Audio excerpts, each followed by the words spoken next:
एक ऐसा व्यक्ति जिसको रहने के लिए जगह नहीं थी, दोस्तों के घर में जमीन पर सोता था। एक ऐसा व्यक्ति जिसकी लाइफ बहुत चैलेंजिंग थी, पर यह बंदा उस चैलेंज को ही अपना दुश्मन बना लिया।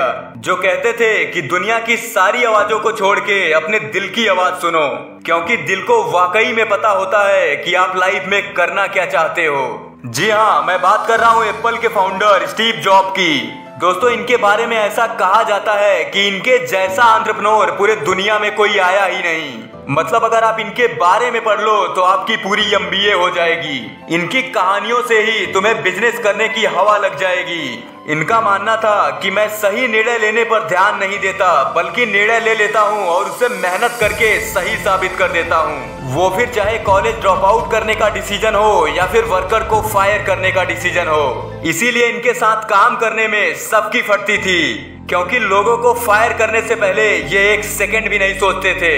इन सब के बाद भी ये बंदा दुनिया के सबसे बड़े कंपनी का सबसे सफल सीईओ बना, जिसने एक डूबी हुई कंपनी को वापस से खड़ा किया और वर्ल्ड की नंबर 1 कंपनी बना दी, जिसके प्रोडक्ट आज भी एक स्टेटस सिंबल है।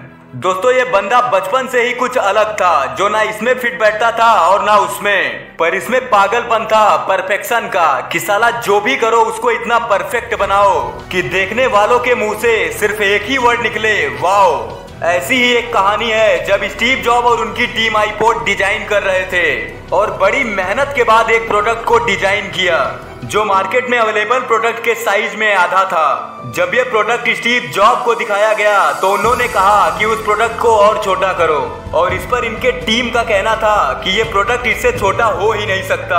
और फिर ये उस प्रोडक्ट को पानी में डाल दिया और उसमें से एयर बबल बाहर निकल रहे थे। इस पर इनका कहना था कि इसमें हवा के लिए जगह है, इसका मतलब प्रोडक्ट को और छोटा किया जा सकता है। कुछ इस हद तक अपने प्रोडक्ट को डिजाइन करने के लिए इनमें पागलपन था, क्योंकि इनका मानना था नंबर 1 बनने का कोई विकल्प नहीं होता।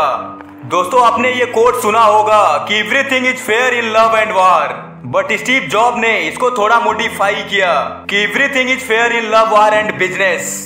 ये किस्सा है इंडिया से वापस आने के बाद का। इस वक्त स्टीव जॉब ने वापस अटारी कंपनी को ज्वाइन किया था। वहां उन्हें वीडियो गेम बनाने के लिए एक सर्किट बोर्ड डिजाइन करना था। टारगेट था उस बोर्ड में जितने भी चिप यूज होती हैं उनको मिनिमाइज करके उसको ऑप्टिमाइज करने का, और हर एक मिनिमाइज चिप के लिए अटारी कंपनी $100 ऑफर कर रही थी। और स्टीव जॉब को सर्किट का कोई आइडिया नहीं था, इसलिए उन्होंने स्टीव वाजमेट के साथ डील किया कि बोर्ड डिजाइन के बाद जो रिवॉर्ड मिलेगा दोनों में आधा आधा स्प्लिट होगा।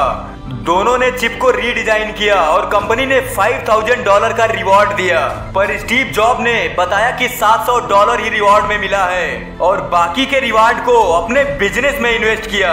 और ये बात स्टीव वाजमेट को तब पता चला जब उन्होंने स्टीव जॉब की बायोग्राफी पढ़ी। स्टीव जॉब जितना अपने प्रोडक्ट का ध्यान रखते थे उतना ही अपने कंपटीटर पर भी ध्यान देते थे। इसलिए जब IBM ने पर्सनल कंप्यूटर में एंट्री किया तो स्टीव जॉब ने एक ऐड दिया, वेलकम IBM सीरियसली। एक ऐसी ही स्टोरी है डेल के साथ। 1997 में जब एप्पल ऑलमोस्ट बैंकक्रप्ट होने के कगार पर था, उस वक्त डेल के CEO माइकल डेल ने एक कमेंट किया था कि अगर मैं एप्पल चला रहा होता तो मैं कंपनी बंद करके शेयर होल्डर को पैसे वापिस कर देता। और इसके ठीक 9 साल के बाद 2006 में एप्पल का स्टॉक $6 से सीधा $80 तक पहुंच गया और डेल के मार्केट कैपिटलाइजेशन को क्रॉस किया। और डेल के CEO माइकल डेल को मैसेज भी किया कि तुम में इतनी समझ नहीं कि हमारी सोच को समझ सको। दोस्तों, ये टेक्निकल बंदा नहीं था, ना ही इसको कोडिंग आती थी और ना ही ये सर्किट का मास्टर था, पर फिर भी ये टेक्निकल वर्ल्ड में एक रोल मॉडल बन गया, सिर्फ और सिर्फ अपनी परफेक्शन की वजह से, कि अगर कोई भी चीज करनी है तो उसे इतना बेस्ट करो कि साला तुमसे कोई कंपीट ही ना कर पाए। और इनकी बहुत ही फेमस लाइन है कि जिंदगी बहुत छोटी है, इसे किसी और के लिए काम करके बेस्ट मत करो। जय हिंद, वंदे मातरम।